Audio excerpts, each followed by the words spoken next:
प्रधानमंत्री आवास योजना रो आसीगला बहुत बड़ अपडेट। आपण जदि यही अपडेट विषय रे न जानिबे तो आपण प्रधानमंत्री आवास योजना पाइबार आपण वंचित होई पारंती। आसंतु जानिबा एई वीडियो रे आपण केमिति प्रधानमंत्री आवास योजना रो मागणा घर को आपण केमिति पाइबे। आपण जदि जणे गरीब, आपण जदि जणे प्रधानमंत्री आवास योजना रो जणे योग्य हिताधिकारी तो आपण निश्चित भाव में यही योजनार लाभ पाई पारंती। प्रधानमंत्री आवास योजनार लाभ पाई पारंती। आसंतु जानिबा आपण केमिति ऑनलाइन आवेदन करिवे एवं केमिति आपण मागणा घर पाइबे सेही विषय रे एई वीडियो रे फुल डिटेल्स आलोचना करिबा। वीडियो को देखुतिले वीडियो को उटे लाइक करंतु एवं नुआ करी चैनल कस्तेले चैनल को सब्सक्राइब करंतु। चैनल को सब्सक्राइब करिया द्वारा एही प्रकार वीडियो सब बेले पे आपनकु देखिबाकू मिलिबो। तृतीय थर पई प्रधानमंत्री भाबे कार्यकाल आरंभ करि सारिचंती नरेंद्र मोदी। आउ कार्यभार आरंभ करू करू बड़ घोषणा करथिले प्रधानमंत्री। पीएम आवास योजना रे घर बंटन को नहीं बड़ घोषणा करथिले प्रधानमंत्री नरेंद्र मोदी। शपथ नेबा परे दायित्व नेबार प्रथम दिन चाषींक पई बड़ घोषणा करथिले प्रधानमंत्री नरेंद्र मोदी। आउ ताहा थिला पीएम किसान योजना रे चाषी मानक अकाउंट को टंका जीवा। आउ घोषणा मुताबक चाषी अकाउंट को आसीथिला प्रधानमंत्री किसान सम्मान निधि योजना रो 17तम किस्ती टंका। आपण जदि प्रधानमंत्री किसान योजना रो लाभ पाउचंदी तो पीएम किसान योजना रो लाभ पाउथिबे तो आपण निश्चित भाव में जानि पारुथिबे पीएम किसान योजना रो 17तम किस्ती टंका आपनकर अकाउंट रे आसी सारिची। यह नरेंद्र मोदी को बड़ घोषणा थिला। प्रधानमंत्री किसान सम्मान निधि योजना रो 17तम किस्ती देशर मोट 9,30,00,000 चाषी बैंक अकाउंट को सीधा सड़क 2,000 टंका लेखाएं पठेइतिले मोदी सरकार। मोट ऊपर कहवाकू गले 20,000 कोटी टंका देशर चाषी अकाउंट को आसीथिला।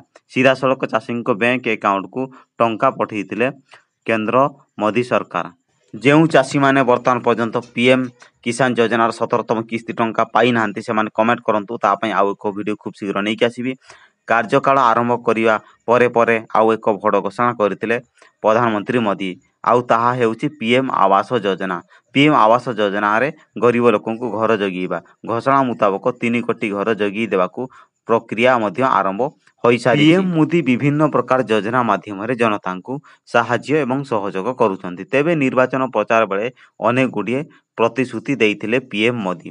सेति मध्यरु गुटिये हेउची प्रधानमंत्री आवास योजना। चलित आर्थिक बजेट रे मध्य पीएम आवास पाई व्यय बराद करा जाइछि। आगामी 5 वर्ष मध्य रे 3 कोटी घर पीएम आवास घर जगी देवे केंद्र सरकार। योग्य हिताधिकारी एही योजनार लाभ उठै पारिबे बोली केंद्र सरकार कहिसंती।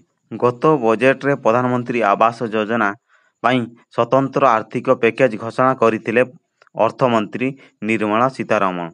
पीएम आवास योजना रे घर जगी देवा पाई केंद्र सरकार 1 लाख कोटी टंका बजेट व्यय बराद करिसंती।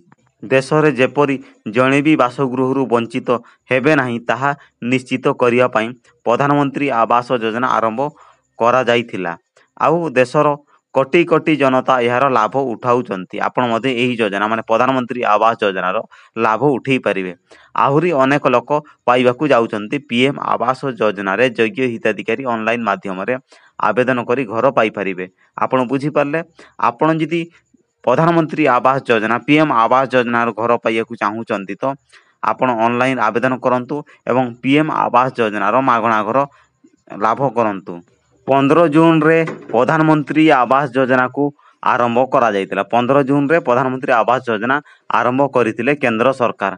एही योजना उभय ग्रामीण भारत एवं सहरांचल पई लागू करा जाइतिला। ग्रामीण भारत रे एहा प्रधानमंत्री आवास योजना ग्रामीण पीएमएवाईजी एवं सहरांचल एहाकू प्रधानमंत्री आवास योजना सहरांचल पीएमएवाईयू कुहा जाए। आपण जदि ग्रामांचल बासिंदा अटंती तो आपणक पई प्रधानमंत्री आवास योजना ग्रामीण। आपण जदि सहरांचल बासिंदा अटंती तो आपणक पई प्रधानमंत्री आवास योजना सहरांचल। प्रधानमंत्री आवास योजना रे सरकार होम लोन देई थांती। आपण एटी बुझी पारथबे प्रधानमंत्री आवास योजना माध्यम रे सरकार होम लोन देई थांती। आउ एथिरे सब्सिडी प्रदान करि थांती।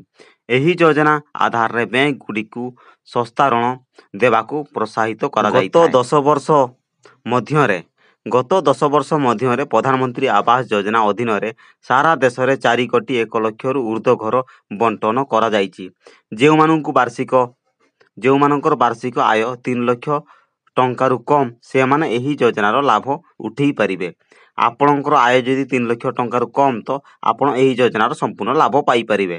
ଆପଣ ଯଦି ପ୍ରଧାନମନ୍ତ୍ରୀ ଆବାସ ଯୋଜନା ପାଇବାର ଆପଣ ଯୋଗ୍ୟ ନୁହନ୍ତି ତଥାପି ଆପଣ ଯଦି ଆବେଦନ କରୁଛନ୍ତି ତ ଆପଣ ପ୍ରଧାନମନ୍ତ୍ରୀ ଆବାସ ଯୋଜନାର ଲାଭ ପାଇପାରିବେ ନାହିଁ। ଏହି ଯୋଜନା ପାଇବା ପାଇଁ ଆବେଦନକାରୀ ବୟସ 18 ବର୍ଷରୁ ଉର୍ଦ୍ଧ୍ୱ ହେଇଥିବା ଆବଶ୍ୟକ ଆଉ ଆବେଦନକାରୀ ଭାରତୀୟ ନାଗରିକ ହୋଇଥିବା ଆବଶ୍ୟକ। ଆପଣ ଏଠି ବୁଝିପାରିଲେ।